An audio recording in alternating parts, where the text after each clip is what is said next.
É perfectamente cadrangular, por exemplo, esta línea e esta non están exactamente en liña, vaya a redundancia. Pois estes mesmos retranqueos que ten reproduces milimétricamente o signo do notario de Lobarzán. Por lo tanto, non sería só un tabuleiro de xogo, posiblemente tamén, sino que estaba marcando tamén un elemento, neste caso, pois propio dos notarios de aquí.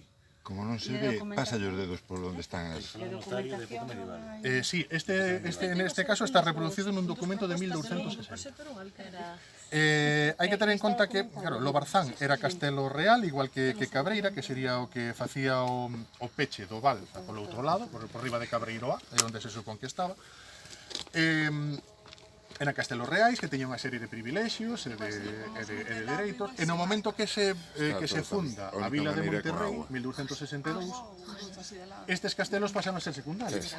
A capitalidade, a cabeza reitora da terra pasa a ser Monterrey. Non quere dicir que estes castelos desapareceran, continuaron en uso, pero perderon boa parte das súas facultades e dos seus privilexios, entre eles o de ter notario. O notario pasa a ser notario de Monterrey, ou notario de Oimbra, como Ana sabe ben, que tamén nese momento pasa a ser castelo, pasa a ser vila e tamén ter unha serie de privilexios de concedidos polo rei dese tipo de cuestións señorías e